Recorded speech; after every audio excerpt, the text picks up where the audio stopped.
Our next talk is Nice to Meet You, a collection of very unorthodox thoughts on networking by one and only Chris Hamilton from IGDA and IGDA Finland, being an European chapter coordinator. Chris, the stage is yours.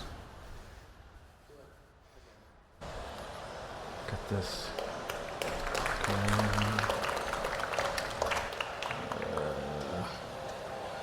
Now, how do I get this here?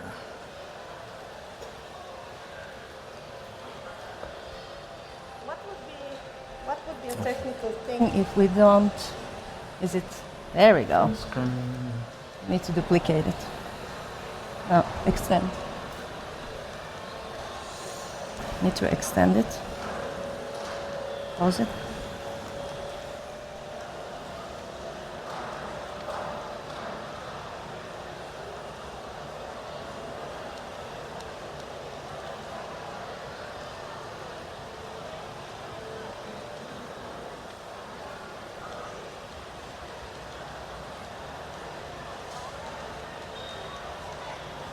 And there. Yeah, and now you can do the rest. And you have Get this.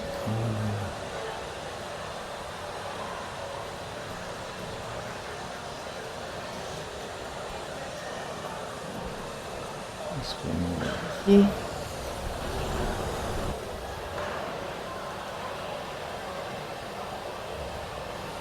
And there's a clicker. Full screen. That one. How do I get this into full screen?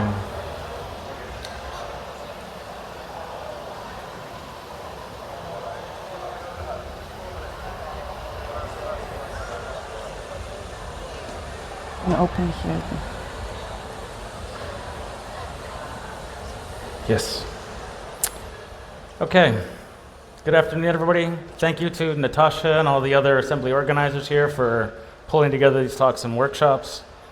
And I'm happy to be here to talk about networking and meeting people, and this is called Nice to Meet You, which is just a collection of thoughts I have on stuff.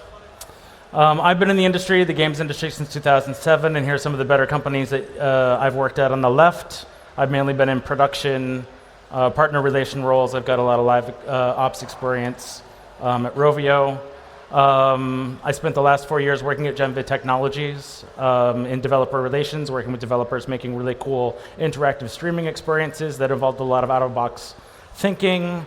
I got laid off last fall. I've been sort of taking a sabbatical and advising a number of startups, looking for my current next work adventure. But I'm also very active in giving back to the community. And you can see a number of the organizations that I'm involved with here on the right.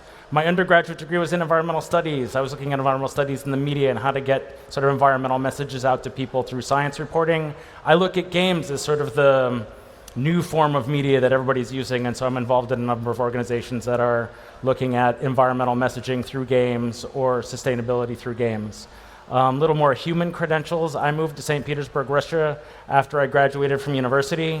It was a different time. It was the 90s. There was a lot of hope.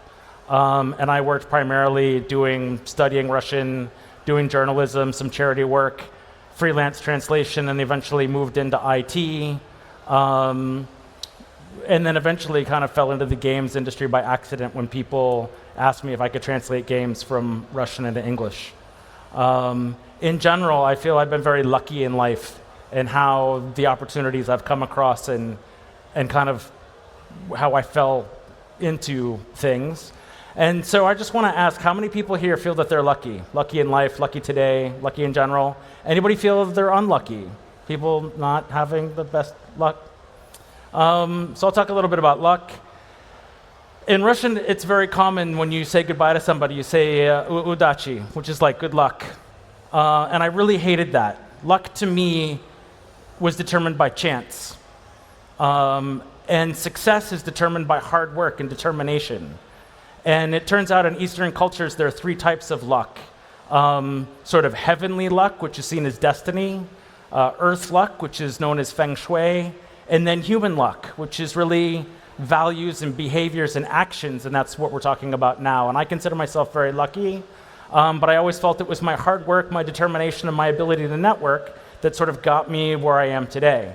And I explained a lot of those sort of weird transitions that I took in life, ending up in IT, becoming a tech writer, working at a voice over IP company, more IT, eventually into games, and here I am in the games industry for almost 20 years. I heard about this study from a friend where people were asked to self-select whether they felt lucky or unlucky, similar to how you guys did now. They were given a big Sunday newspaper and asked to count photos, the number of photos in the newspapers. Anybody heard about this study? Nobody? So unlucky people took approximately 2 minutes to determine the number of photos in this newspaper. Lucky ones were done in seconds. And basically what happens is people would like open this newspaper and in big 2-inch print, there'd be like there are 43 photographs in this newspaper. Stop counting, write 43 on your piece of paper. A couple pages later, there was another big block thing that said 250. Write 250 on your paper. We'll give you 250 pounds. Stop counting. Put the paper down. And that was more or less a control to see who noticed these things and who didn't. In general, unlucky people are so busy and so focused, they fail to notice this hidden message, even though it was in really big print. And what this really comes down to is luck as a mindset. And I was really kind of blown, my mind was blown when this happened. But people who are lucky are constantly looking for more information and new opportunities. People who are unlucky tend to be very focused on the task in front of them. They have blinders on. They're not paying attention for things that are really right in front of them. An example that I'll give you is right when we were coming out of COVID, I had been working remotely for this company in the States. My boss was like, hey, you're going to get double vaccinated soon. I'd like you to fly in. We'll meet a bunch of people in LA together that you've been working with. Fantastic. Figured out my dates. Okay, I'll get vaccinated on this date. 2 weeks later, I can fly. And the first thing I start doing is, okay, what sort of IGDA events or other events are going to be around the West Coast at this time? And I discovered that PAX West is happening. So I pitched to my boss, hey, how about we go to PAX West? And my boss is like, no, we're not going to PAX West. This is like too consumer facing. We need to be more developer facing. Okay, fine. I ended up talking to my mom, and my mom was like, haven't seen you in 2 years because of COVID. Come on home. Next call with my boss. My boss is like, hey, guess what? The Games Industry Gathering is having an in-real-life event at PAX, and we're going because we're sponsoring. And I'm like, okay, well, I sort of agreed with my mom I'd go home. So it turned into this big, crazy trip of I'm going to go to the New York office to meet with my boss, spend some time with my mom, fly to LA without my boss, and then meet my boss again in Seattle. But it was all, really sort of creating those opportunities or looking for opportunities. And it's that sort of thing that changes your luck. And the good news for you is if you self-selected as somebody who does not feel that you're lucky, Dr. Wiseman, who created that newspaper study, created a whole school on luck and how you can actually improve your luck and look for new opportunities. And so with that, I've got a bunch of inspirational quotes in here. Wayne Gretzky, you miss 100% of the shots that you don't take. So look for opportunities, ask, you never know what's going to work out for you. So now I'll shift gears and I'll talk a little bit about networking. And when we go to a party or we go to a networking event, we're looking to get lucky, basically. And I'm an introvert. I'm usually, I'm probably this, the guy in blue up in the corner standing by himself because I'm kind of a loner. Introverts versus extroverts. How many people are introverts? A lot of introverts. How many people are extroverts? Okay. There are cultural differences. It seems that when I come to Finland, compared to the average Finn, I'm more extroverted than introverted. There's the joke, how do you tell the Finnish introvert from the extrovert? They're looking at your shoes versus your own shoes, their shoes versus your shoes. When it comes down to it, I'm an ambivert. Most of my friends will tell me that I'm extroverted. And when I take the Myers-Briggs test, I usually test consistently introvert or extrovert. And I started thinking I can answer these questions in a lot of different ways. It often really depends. And I was really thinking one day, what causes me to feel whether I'm more introverted or extroverted? And I had this epiphany that it really comes down to psychological safety. In that sense that, nobody is going to attack me. It's okay to be vulnerable. But when I feel I'm with my people, people that have my back, I become more extroverted. I talk more, I contribute more in meetings, I get involved in planning sessions. If you're a manager, this is super important. It's really important that you create that psychological safe space because you're getting more feedback and more involvement out of your employees. If your manager's not giving you this space, you should kind of learn to talk to your manager and figure that out. When I first came to IGDA Finland, I was still working in St. Petersburg. I came for a couple events. I met people. And my company made me write a number of blog posts for the website. And I wasn't sure how I was going to pull off writing 8 blog posts in the time that I was here. Ultimately, I met some IGDA people that introduced me to some people. Here, meet the CEO of this company, meet this other person. Before I knew it, in one drunken evening, I had all the blog posts I needed for the whole week that I was going to be in Helsinki. And I was like, this whole IGDA thing's amazing. I can't wait. And then I got a job at Rovio. I moved here. And on my calendar, looking up on the website, I'm going to the IGDA thing, and I go to a regular monthly meeting. And I'm feeling very awkward because I realize I don't know people. And all the people that I met before aren't actually at this event. And so I'm having my free beer, and I'm awkwardly walking around and going, okay, I've had my free beer, and I guess I'll go home because everybody's speaking Finnish, and I'm feeling a bit lost. And this happened in October and November and December, really not gelling. And then I think it was either December or January, the chair of the organization got up on stage and said they were looking for volunteers. They were looking for somebody to lead sort of the Helsinki group and then somebody to manage seminars. And I thought I had been in the industry for a while. I knew a bunch of people. I can organize seminars, no problem, did that. And through that, I was able to meet the other Helsinki coordinators. They were able to introduce me to other people. I was able to prove that I can actually show up and be reliable. And now we have a whole chat corner that helps people sort of integrate into things. And I love giving back, but I feel I've get back more than I give. But I think networking, they say networking is the most effective way to get jobs and freelance opportunities. I think volunteering is one of the best ways to network.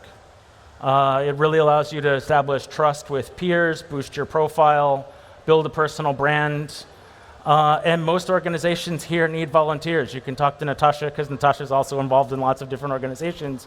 And you don't need to be up on the stage or introducing people or anything. There are lots of behind-the-scenes things that need getting done, like checking people into events or managing social media. And it's a way to meet people and, again, establish yourself. Also, big conferences like Pocket Gamer that will happen in October, they also need volunteers. They can give you free tickets. That first time I came to Slush, I got a free ticket because I was volunteering and managing a stage for one of the days. So game day, when I needed to meet people, I was free to do whatever. Second day, I was on a security panel just managing volunteers. Free ticket, it really helped things for me. Game jams, shout out to everybody from the Finnish Game Jam who's here. Assembly Game Jam is happening now. It's another great way to network. It's not just for artists and developers. It's another way to meet people. As a producer, as somebody who's managing projects, this is an exciting time for me to quickly try to figure out some sort of project management software. But when you're managing people and you're managing people at work and you know all those people and you know what's going on in their lives and certain stresses and maybe problems at home or problems at work, it's easier to troubleshoot people. When you have to meet people in 48 hours and ship a product and you don't really know them, this becomes a big challenge, and it really allows me to hone my people skills. And so I love game jams, even though I'm not really making the game, so to say. I'm facilitating the game, but it gives me a chance to work on my people skills. itch.io maintains a great list of game jams, both online and physical. But really, there are lots of reasons to network. I think the most important one is to get inspired and inspire other people and help build that feeling and sense of community. I think we're looking for connection. We're all looking for acceptance. And I think it's really important to get excited about your work, and it's very easy, particularly if you're working by yourself or in a small team, to feel that you're in a rut. So it's very important to kind of come out for moral support. Very challenging time in the games industry right now, and I have gotten a lot of support from a lot of my friends and a lot of people in the industry, and have found a lot of creative outlets by organizing events, so that's been really good for me. Also, winter here is really hard. In December, it's really good to sort of get out and get together and just get that support for one another. Doctor Who, 900 years of time and space, I've never met anyone who wasn't important. Look around to the people to your right and to your left. Maybe you know them, maybe you don't. You know, building a network isn't just about finding and connecting with CEOs and important people. Random acts of kindness to people that could be right next to you right now could help establish a relationship and could 5 years from now prove to be a very important connection. And just supporting people can go a long way in building connections. Now I want to shift gears and talk about change makers. Malcolm Gladwell, in his book, The Tipping Point, breaks change makers into 3 different archetypes. All companies need people from these archetypes, so I feel it's very good to be able to identify them. Moreover, I think it's important to make a self-assessment and understand kind of who you are, so you can play into your strengths when you're networking. And so mavens are ideas people. These are builders, engineers, process people, system folks. They talk about ideas, they talk about information. They are the experts you go to when you want to know something specific about something. If you get lost in ideas, if you feel information is sometimes too light or too thin, odds are you're a maven. And these are typically the people that come up with new concepts and new game ideas, new forms of play. Connectors galvanize people and they serve as hubs. They seem to know experts that can solve any sort of problem, and they're the social glue that sort of hold teams and people and companies together. I'm a connector. I've been best man 8 times. I'm good at bringing people together. I'm good at making introductions. They tell stories that focus on people, and often they will make a valuable connection, but they are not interested in sort of your startup journey. So often I'll meet people and I know like, okay, hey, you should meet these other people that can really help you for this problem that you're facing now. I'll make that introduction. I might not be really interested in the whole sort of startup journey, but connectors will make valuable connections. Truth is, we are a combination of these archetypes. We interact with different people in different ways, so it becomes interesting to see how different archetypes interact with one another, and how people, when they're talking with another person, how they sort of change and modulate how they talk. And at small companies, big companies too, but you need people with these different skill sets, and understanding who you are will help you sort of focus as you build your network. If you change the way you look at things, the things you look at change. This is my shameless plug for Leadership Day by IGDA Finland. It's a one-day international event on how we build companies, cultures, teams to make the best games. It's free, it's online, please sign up. Tickets are going to be available soon. These are photos of some of the speakers that we've had. We are kicking off Finnish Games Week. We're excited about Finnish Games Week. So this is September 30th. Pocket Gamer Connects will be October 1st and 2nd. The We Love Games Conference, which is more for indie developers, will be Thursday, Friday. That's October 3rd and 4th. finishgamesweek.com, or talk to Natasha. And then here's some inspiration on leadership from the community from the 2012 Olympics that I'd like to close with. And that is, you've got this one Kenyan athlete who's running for the gold, and he thought he crossed the finish line, and he sort of stops. And the Spanish guy is sort of running up behind him, and he pushes him, kind of guides him, points to the finish line and pushes him over the line. And journalists came up to him afterwards and they were like, you could have gotten the gold, what were you doing? And his thought was, this was not my race to win. This other guy had totally had me beat. What would my mom would say? The thing is the running community is a very tight-knit community, and athletes know each other. Similarly, it's important to remember that we are part of a community here, and I often am reminded of this story that happened here in Finland, in Kotka, where a bunch of people left one studio, created their own studio. They got featured by Apple. In that featuring, their servers were crashing. They were having lots of problems. The first company that they all quit from sent their server back-end engineers over to fix everything so that they could still have a successful featuring from Apple. The fact that we're all in this together, I think, is really important, and I think that's something to remember. Sometimes the right and the honorable thing is the hard thing to do. Last inspirational quote is, be the change you want to see in the world. And with that, this is just a sort of reading list from some of the books that I referenced, and things that were very helpful for me in sort of building a lot of my strategies to help me get where I am. And if anybody has any questions, I guess I have a little bit of time.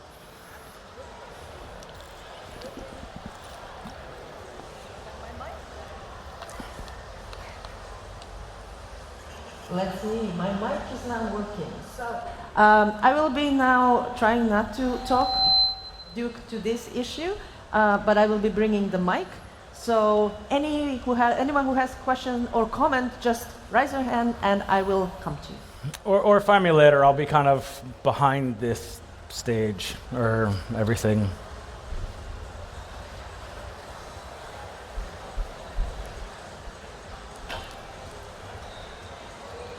Should be working. Yeah. Okay. Can you talk a bit more about the sales people? Sure. Maybe I skipped that slide accidentally. Salespeople are they're people that sort of really sort of catalyze. They are able to synthesize kind of the overall message of what you're trying to do. So they will get you to buy into whatever product or idea or concept that you're trying to sell. They're really good at getting you to reposition things or think about different audiences that you might be able to get to. So they kind of look at that and then go to, did I just lose my voice? But like, it's all important to really think about how you're going to address audiences and how you can reach people.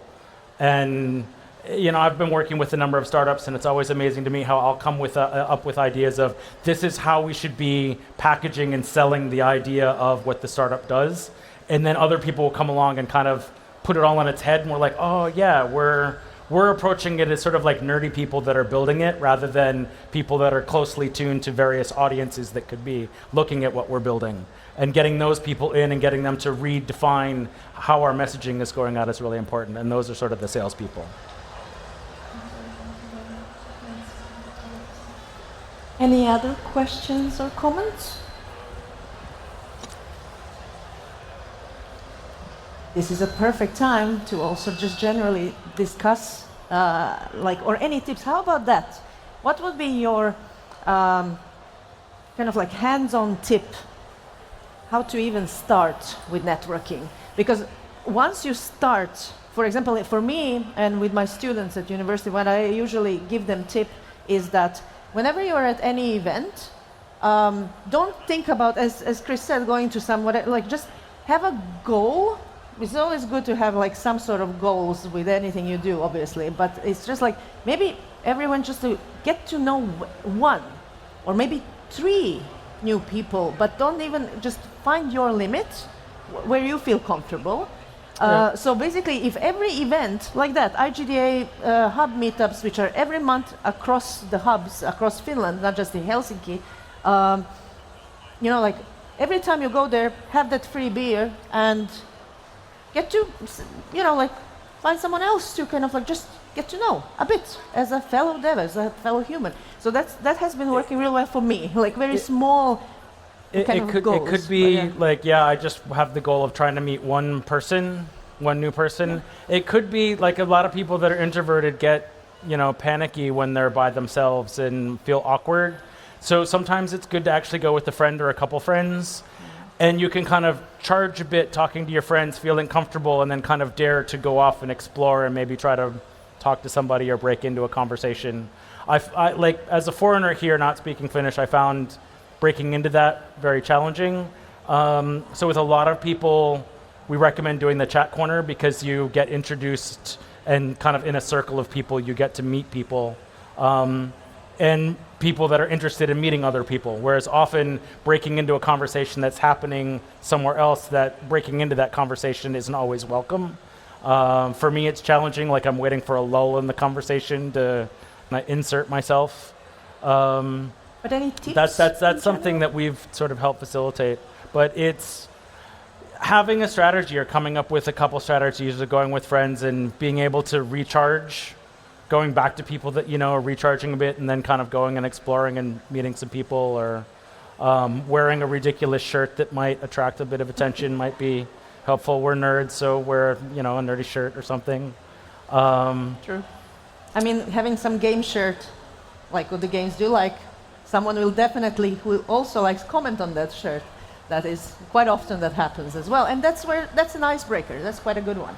And something we're also trying to do, or I'm working on with Vesa and some other people, is this WTF Welcome to Finland for non-Finns that are coming here that are looking to kind of break into the scene here and just kind of bond through the challenges and the things that people don't know about adapting to life and culture here. Wonderful. So. Well, Chris is here whole weekend, and if any other questions or comments come, feel free to reach out to him directly at any point. He will be around. Thank you so much, Chris, for joining us today and sharing all this wisdom and experience. Thanks.